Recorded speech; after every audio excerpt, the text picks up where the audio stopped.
Graça e paz a todos, sejam bem-vindos mais uma vez.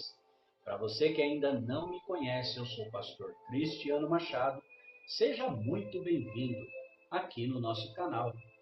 No nosso canal nós trazemos assuntos bíblicos, esclarecimentos e muito mais, e tudo isso para nossa edificação e esclarecimento espiritual. Aproveitando, deixa eu te falar uma coisa.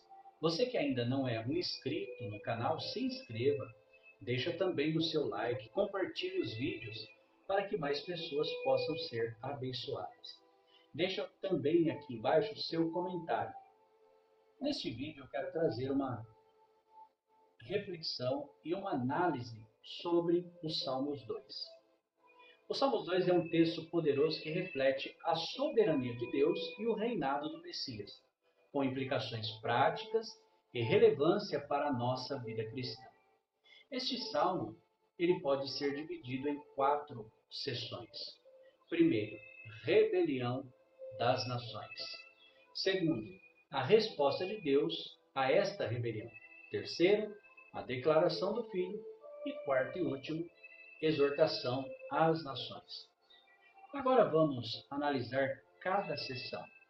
Primeiro, rebelião das nações. O texto vai nos dizer assim: por que se amotinam as nações e os povos tramam em vão? Os reis da terra se levantam e os governantes conspiram juntos contra o Senhor e contra o seu ungido, dizendo: façamos em pedaços as suas correntes e lancemos de nós as suas algemas. Aqui nós vemos uma descrição da rebelião contra Deus e contra o seu ungido, o Messias, o Cristo. As nações e seus líderes se levantam em desafio à autoridade divina, tentando se livrar do jugo que percebe. A expressão tramam em vão indica que, apesar de seus esforços, eles não terão sucesso em se opor à soberania de Deus.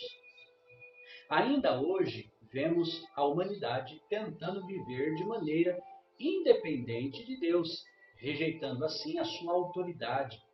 Mas o texto afirma que essas tentativas são em vão. Reflete-se sobre como a rebeldia contra Deus é uma atitude universal que afeta todos os níveis da sociedade. Segundo ponto, a resposta de Deus a esta rebelião. O texto vai nos mostrar e nos dizer assim: do seu trono dos céus o Senhor põe-se a rir, zomba deles, em sua ira os repreende, e em seu furor os aterroriza, dizendo: eu mesmo estabeleci o meu rei em Sião, o meu santo monte. A reação de Deus à conspiração das nações é de riso. Isso demonstra a completa insignificância dos esforços humanos contra o poder e a autoridade divina. Deus não está ameaçando, mas responde com ira justa, estabelecendo firmemente o reinado do seu ungido em Sião, um símbolo de sua autoridade suprema. O riso de Deus mostra que ele não é abalado pelas tentativas de oposição. A confiança de Deus em seu plano pode ser uma fonte de encorajamento para os crentes. Como cristãos, somos chamados a reconhecer a soberania de Cristo e a confiar que o seu reinado está seguro, independentemente das circunstâncias políticas ou sociais. Terceiro ponto, declaração do Filho. O texto vai nos dizer assim: proclamarei o decreto do Senhor. Ele me disse: tu és meu filho, hoje te gerei. Pede-me e te darei as nações como herança e os confins da terra como tua propriedade. Tu as quebrarás com a vara de ferro e as despedaçarás como um vaso de barro. Aqui o Filho de Deus fala revelando o decreto divino. Deus declara que o Messias é o seu Filho, uma referência que se cumpre plenamente em Cristo.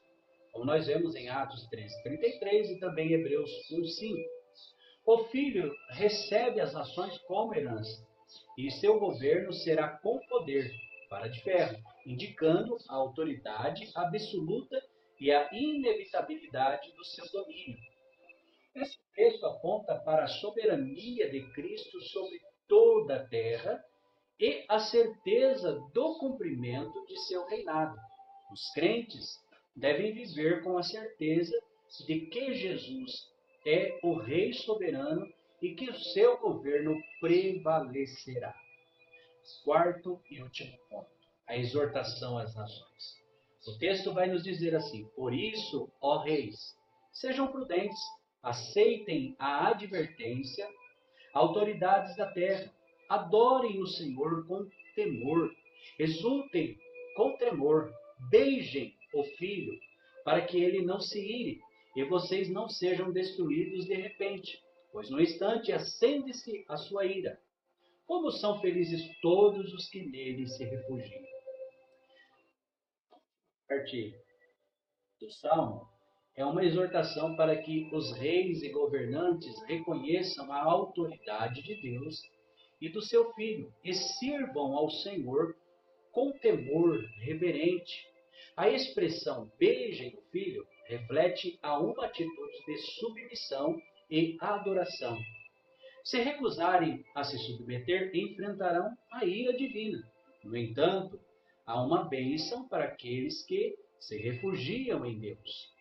Esse chamado à submissão a Cristo é um convite para toda a humanidade.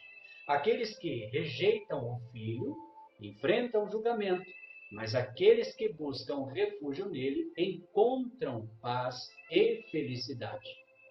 É um lembrete de que há uma urgência em levar as pessoas ao conhecimento do Evangelho de Cristo, pois o tempo é limitado. O Salmo 2, ele revela o conflito entre a humanidade e a autoridade divina, mas também nos dá esperança ao apontar para o reinado inabalável de Cristo. As nações podem se rebelar, mas o propósito de Deus permanecerá firme. O convite final do Salmo é um chamado à submissão e à adoração, lembrando-nos de que a verdadeira felicidade e segurança são encontrados no refúgio do Filho de Deus. A pergunta é, em relação com este salmo, em que posição você está? Você ainda faz parte dos da rebelião? Ou já aceitou Jesus Cristo como seu Salvador? É momento de refletir e tomar uma decisão em sua vida. Pense nisso. Se você gostou desse vídeo, se inscreva no canal, deixe o seu like e ative o sininho para novos vídeos. E até o próximo vídeo e que Deus te abençoe em nome de Jesus.